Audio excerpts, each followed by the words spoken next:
Comment je me sens quand les autres ne répondent pas à mes attentes? J'essaie de, de me mettre à la place des autres très souvent dans bien des situations. Comment les autres se sentent quand je ne réponds pas à leurs attentes? On a tous, euh, on a tous des petits bobos à l'intérieur. On a tous quelque chose dans la vie qui arrive qu'on ne peut pas répondre aux attentes des autres. On a tous des empêchements. On a tous le droit de changer d'idée. On, on est libre. On est supposé être libre. Euh, Maintenant, j'essaie de ne plus me créer d'attente. De juste prendre les choses comme qu'elles viennent, quand elles viennent. Puis si elles viennent pas, ben, c'est sûrement parce que c'était pas le bon temps. C'était sûrement parce que c'était pas bon pour moi. Je m'en fais beaucoup moins que la vie maintenant. Je vois pas pourquoi je m'en ferais. La vie est belle. C'est pas toujours évident, mais la vie est belle, sans aucun doute. Elle m'apprend, elle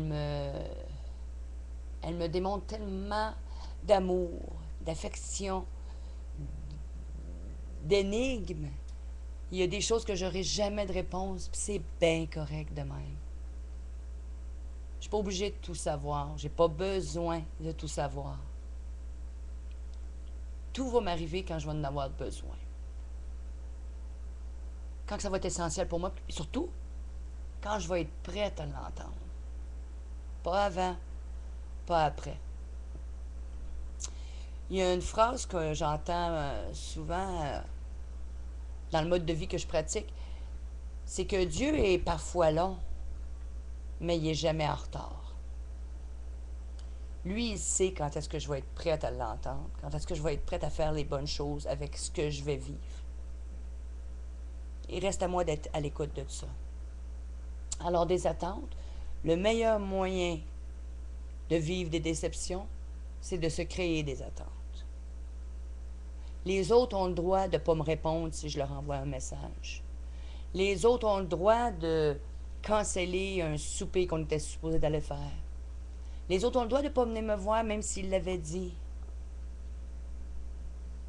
Il faut que je vive avec ça. C'est quoi que ça me donne de je voulais qu'ils viennent.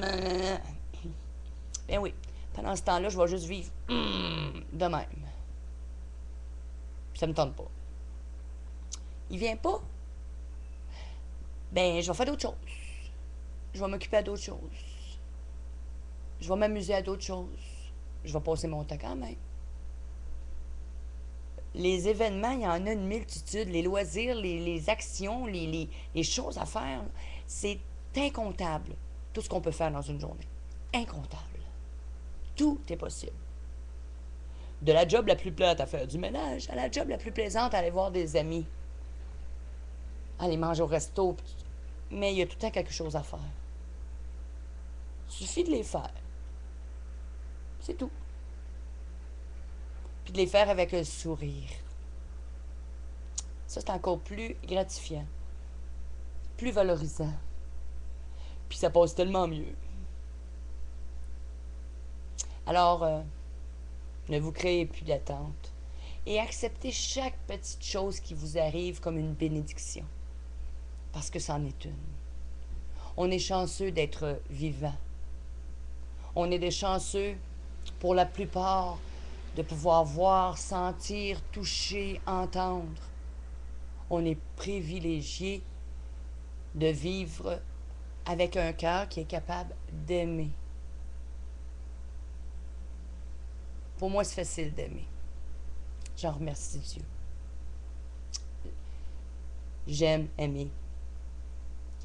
Puis ça m'est bien rendu à date. J'ai pas toujours dit ça.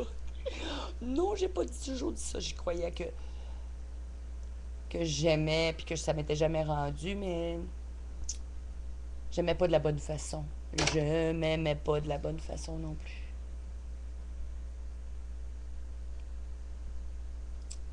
J'ai un plaisir immense à aimer chaque personne qui est en vous. À aimer chaque événement, chaque fleur, chaque brise d'air, chaque grain de pluie, chaque grain de grêle. Chaque morceau de pain que je trouve moisi, puis que je suis obligée de jeter, au moins j'en trouve du pain. Il y en a d'autres qui en ont même pas. Même si mon eau est chaude dans ma bouteille, au moins j'en ai de l'eau.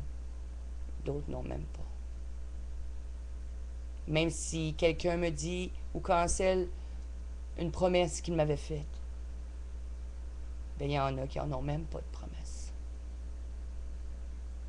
J'en ai plein de promesses. La vie est la plus belle promesse.